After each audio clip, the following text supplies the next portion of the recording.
The king could also sleep with them and use them as concubines, etc. And she is known as Sanchia Honnama. The Sanchia Honnama means somebody who offers the betel nut to the king. The betel nut in Indian, homes, and of course, royal homes also. After a very sumptuous meal, you have the practice of chewing the betel nut and the betel leaf with the areca nut. It's supposed to be a delicacy in many aristocratic Indian homes, and there were women who were actually employed to give that to the king, and it wouldn't end there, we know. But then there is a Sanchia Honnama who writes almost an epic in Kannada called Hadipadeya Dharma. This Hadipadeya Dharma, in other words, means the duties of a woman. It's a very deceptive text because she talks about all the duties of a good woman, but if you were to think of it as a traditionalist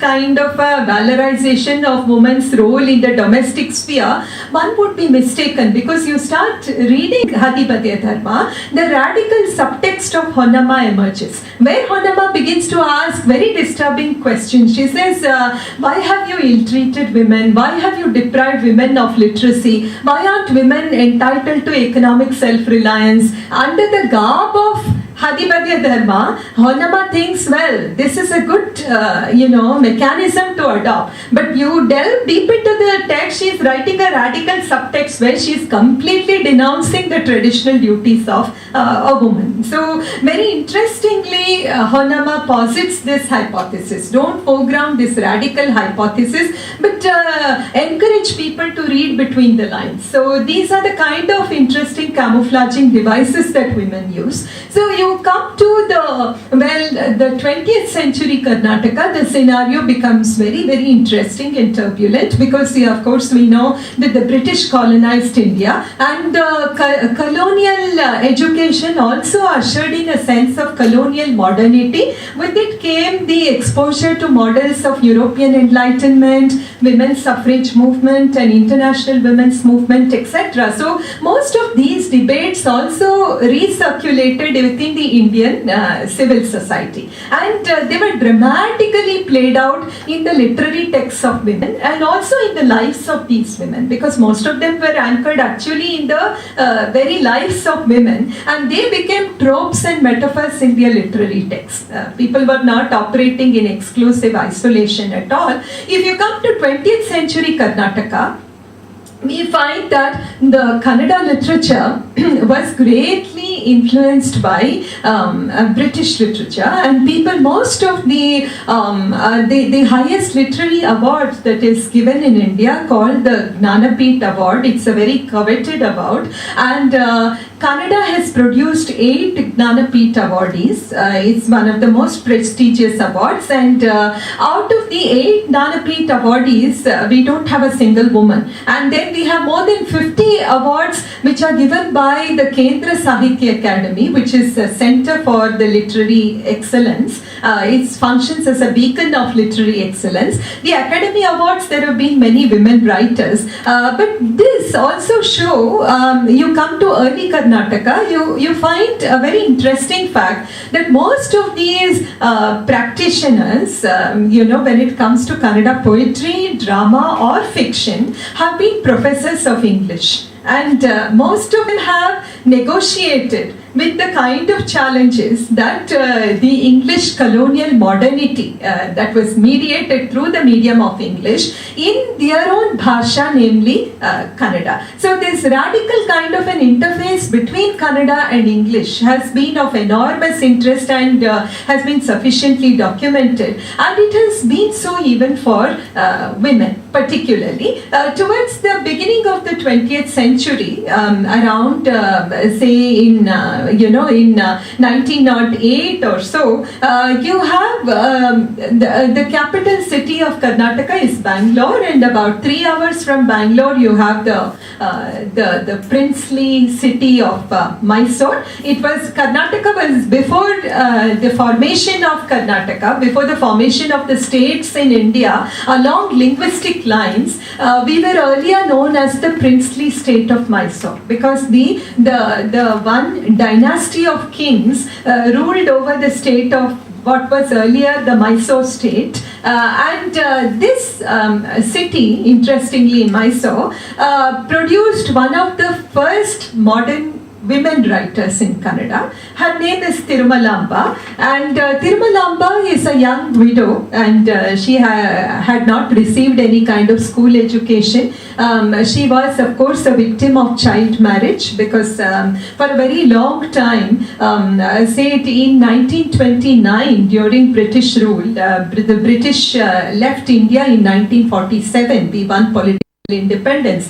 But in 1929 and 1920s and 1930s, one of the very big debates in Indian civil society was about women's emancipation and a tussle between the nationalists and the women's question. The nationalists saying, well, don't our women have anything better to do than talk about women's freedom? We'll talk about our women's freedom once we win freedom for India. And till then, the women's freedom, women's issue can wait. And there were a section of women, and like, for example, Pandita Ramabai from Maharashtra, etc., said, how can you segregate this issue? Don't you consider women as one half of human society? And therefore, I mean, aren't you entitled to this kind of, debate about this censorship and also about your own identitarian politics? So this was an ongoing debate.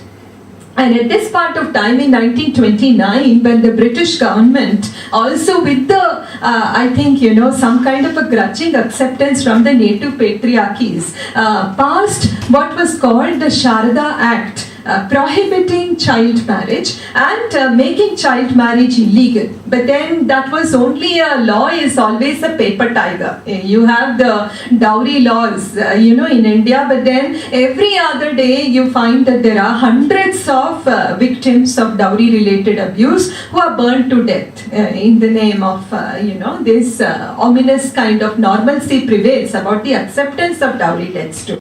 So Tirumalamba is one such victim of a child marriage, but undaunted by the kind of predicaments in her life, she turns to reading and writing. She's encouraged by her father, and Tirumalamba manages to write 50 novels, and she also starts her own printing press in some remote town in Karnataka. And one of the great writers in Kannada then, a leading writer called Masti Venkatesh Iyengar, has this very paternalistic kind of a comment to say about Tirumalamba. He says, well, you have all kinds of like nouveau-riche people, you have all kinds of upstarts who are bursting upon the literary pantheon today. There are women also writing, it seems. I don't know. There is one interest, there is a woman writer in the neighborhood who seems to have produced about 30 novels in the span of 2 or 3 years. And this comment of Masti tells us a lot about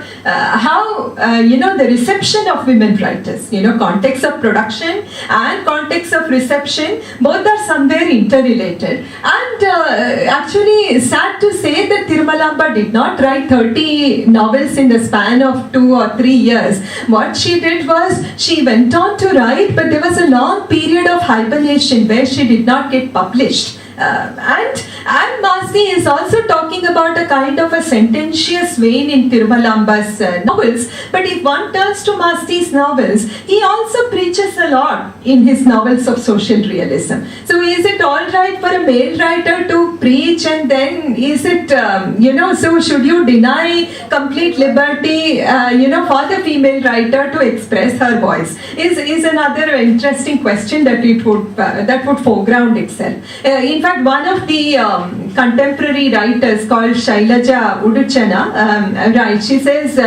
we women writers of the older generation have been wearing the veil of some censorship like a 9-yard sari, she says, because in the Indian cultural context, in some parts of South India, women wore 10 and 9-yard saris, which were, it would take you more than about an hour to drape those saris. So she kind of gives this analogy And then there is, a contemporary writer writing in 1990s, like Shashikala, who has this interesting rejoinder to Akka Mahadevi.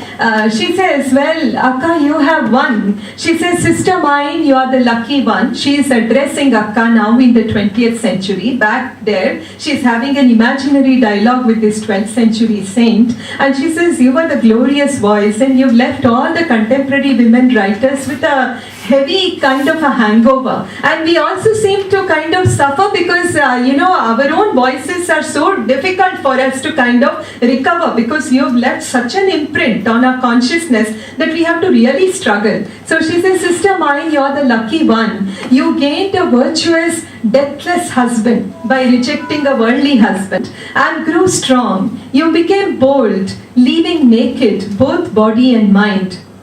But look at me, sister, still in the quilt that my grandmother made, a slave to his desire, a shell whose pearl shatters when he sows. So she says, I lead a very different life, and so you don't have really easy solutions to my challenges, is what she says. So most of these writers, invariably Kannada women writers, have made very interesting kind of negotiations with the kind of emancipatory models that accrued to them in the women's suffrage movement. Yeah, and so I'll conclude. And so these voices are yet to be made available in translation. You find that interestingly, many of the novels by Tirumalamba, not even one has been translated. And then you have a number of, the modern Kannada literature is divided into three phases called Navodaya, Navya and Pragatishila, and Bandaya and Navyottara, which are all the Dalit movement, the postmodernist movement, the modernist and the post-colonial movement. You have all these literary milestones in Kannada literature which are waiting to be rediscovered in English language. There's much that has been done by Katha publishers and also the Penguins and Oxford University Press in retrieving these women's voices from Kannada and other Dravidian languages, but we have miles to go. So this is something that any Kannada writer needs to, because fortunately or unfortunately, English has become a window to the world. And so if you are not heard, and if the only way to get visibilized is through English readership. So translation has also become a big industry, and there is. But what it has shown is somehow reinstating the marginalized in the face of the dominant cannot be done easily. It requires a kind of an epistemological deconstruction which will not happen overnight. So what can be done is this kind of a revisioning is always an oblique path, because there are no straightforward paths and there are no clear-cut kind of charts available or manuals available to guide you, and it's quite hazardous, and the risks that you run into and also the blind alleys that you encounter are formidable. But strategic appropriations need to be lauded and hailed and appreciated, because ultimately this kind of a feminist engagement is what that erases this kind of artificial boundaries between the political and the aesthetic, and also makes, I think, our literary worlds a more I think interesting and a less violent and less expropriatory place. If not literature, where else can it be? So I think these voices need to be retrieved. So I conclude.